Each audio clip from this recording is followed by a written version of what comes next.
कराग्रे बस्ती लक्ष्मी करमध्ये सरस्वती करमूल्यतु गोविन्द पूर्वाते करदर्शनम सम्पूर्णमा good morning अनि कि शुभ प्रभात। Hello everyone, welcome to my vlog. होइन म जहिले भ्लग बनाउन सोध्छु तर आजभोलि अलिअलि बिजी भएर चाहिँ क्याप्चर गर्न सक्दैन कि। अनि आज चाहिँ मेरो बिदा थियो। हामी धेरैजना बहिनी हामी भाउजू हामीले सबैले बिदा राखेको थियौँ घुम्न जाने भनेर। अनि म बिहानै उठेँ, मौसम चाहिँ अलि अब बिच साइड जाने भनेको थियौँ। अनि पानी पर्ला जस्तो भइरहेको थियो कि। अनि मैले उठेर रुमसुम मिलाएँ। कसैले मलाई तेरो फेभरेट के हो भनेर सोध्यो भने चाहिँ म बिहान मर्निङ टाइम आफूसँग स्पेन्ड गर्नु भन्छ क्या।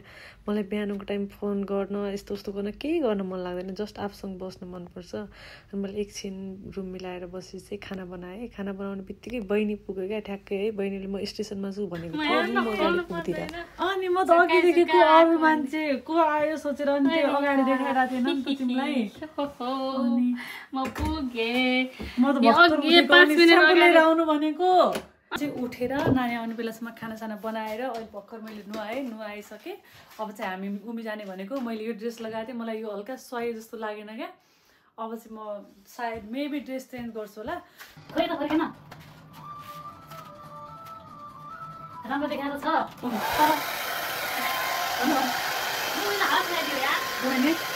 राम्रो देखाएर छ अनि के त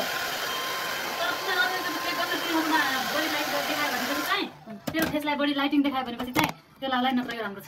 बहिनीले पनि अर्को ड्रेस लगाएर चाहिँ फेसलाई लाइटिङ देखायो भने भनेको थियो। अनि मसँग चाहिँ यो एउटा व्हाइट कलरको जापानी जस्तो थियो कि, मैले किन चाहिँ नेपालबाट किनेको। अनि तर यही लगाएँ। अनि बहिनी चाहिँ कस्तो क्युट देखिएको थियो क्या। अनि यो ड्रेस लगाएर चाहिँ हामी लाग्यो घुम्नतर्फ। आज चाहिँ हामी उमी जाँदैछौँ, आउनुहोस् है हजुरहरू पनि हामीसँग। आफूलाई यो लिपस्टिक लगाएर क्या कस्तो अजिब मान्दैछु यार। म प्रायः जस्तो लाउनु नि त, यत्रो लिपस्टिक लाग्छ मैले। मेरो मेकअप आर्टिस्ट ओहो के होइन, एउटा लिपस्टिक मात्र लगाइदिएँ मैले। अरू के लाग्छ त? अनि मैले अरू त सनस्क्रिमहरू त सधैँ लाउँथेँ त। मैले पनि केही लगाएको छैन, तर मेरो गाला किन आफू यति रातो देखिन्छ कि दिदी। उसलाई आफ्नो फोटो राम्रो आएन भने यस्तो टेन्सन मान्दैछ। होइन राम्रो त आएको छैन, कति राम्रो छ कि। यस्तो राम्रो फोटो आएर नि फोटै राम्रो आएको छैन भन्दै थियो क्या बहिनीले। मैले कति राम्रो आफ्नो साथीको लागि फ्लावर्स लग्ने भनेर अनि फ्लावर चुज गर्दै यो पनि मन पऱ्यो मलाई त। तिमीलाई कुन मन पऱ्यो? यही राम्रो लाग्यो कि यही लग। यो पनि राम्रो छ, यो लगे पनि हुने हो दिदी। सानो परेको तर यसको प्याकेजिङ राम्रो छ, तर यो फुल राम्रो छ कि मलाई यो फुल राम्रो लाग्छ। अनि हामी चाहिँ अब यो लग्ने भयौँ। यो चाहिँ मेरो दिदी यो लग्ने यसको यहाँ तलको प्याकेजिङ गरिदिनु हुन्छ। चाहिँ कति 1-1.5 वर्षपछि नै एउटा साथीलाई भेट्न जाँदै थियो कि, त्यही भएर हामीले फ्लावर्स किने। मैले आज फर्स्ट टाइम बसमा चढेको हो कि जापानको। अनि कस्तो फिल भयो भनेर सोधिरहेको थिएँ मैले उसलाई। राम्रो फिल भयो भनेर भन्दै थियो उसले, अझै हल्का अप्ठ्यारो लाग्यो भनेर। अनि त्यसपछि हामीले भाउजूलाई भेट्यौँ माथिल्लो स्टेसनमा। उहाँ चाहिँ हाम्रो भाउजू। अनि भाउजूलाई भेटेपछि चाहिँ हाम्रो ट्रेन आयो। अनि हामी चाहिँ गयौँ ट्रेनमा घुम्न। सबैजना बहिनी म भाउजू मिलेर चाहिँ हामी अन्जुलाई भेट्न जाँदै थियौँ, हाम्रो साथीलाई। मेरो बहिनी क्या कस्तो खुसी भइदिएर है। ऊ त नेपालमा त समुद्र छैन, मलाई त सपना जस्तो लागिरह भनेर होइन यस्तो खुसी भइदिएर चाहिँ। उनी चाहिँ मेरो साथी बाहिर बस्नु थियो।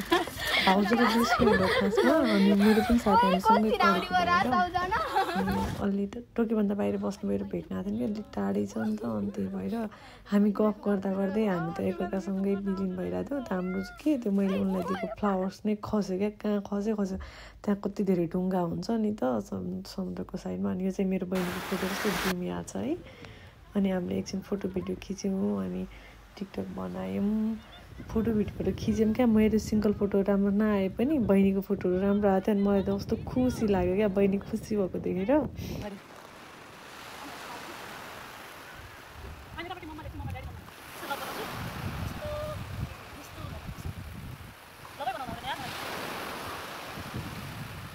मम लेख अब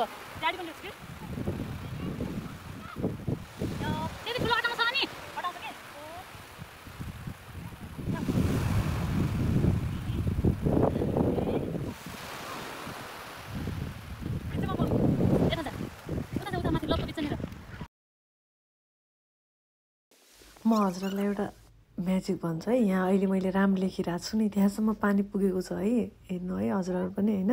मान्छे भगवान्मा बिलिभ गरेपछि कि अहिले मैले यहाँ राम लेख्छु होइन, जय श्रीराम जय श्री पनि लेख्नुपर्ने, पछि याद आएर त मैले राम लेखेँ नि पानी उतै रोकिरह क्या। अहिले झन् मैले राम्रोसँग राम लेखेछु त्यहाँसम्म पनि पानी आउँदैन ल, हेर्नु है कति बिलिभ मतलब बिलिभ गरेँ नि भगवान्मा बिलिभ गर्ने। मलाई लेख्न मन थियो क्या पहिलेदेखि, म समुद्रमा गयो भने चाहिँ यो ट्राई गर्छु सोचेको थिएँ। साँच्चीकै क्या पानी उतै रोकिरह, हेर्नु त हजुरहरू।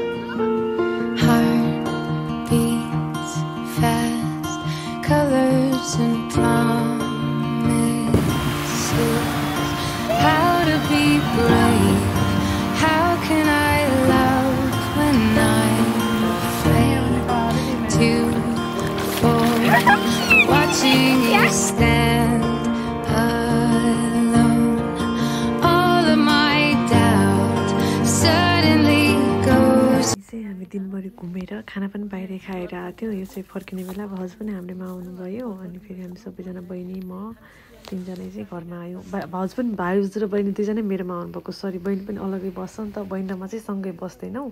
हुन चाहिँ हामी तीनजना टोकियोमै हो, टोकियो पनि माचिदा सिटीमै हो। माचिदा सिटीको भाउजू चाहिँ चुरुकावा भन्ने ठाउँमा हुनुहुन्छ, अनि म चाहिँ मिनामी, ऊ चाहिँ हिगासी माचिदामा हो कि ल।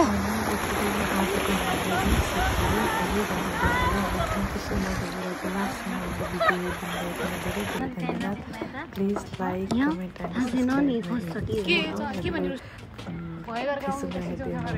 फलो पनि गरिदिनु। 11 मिनेट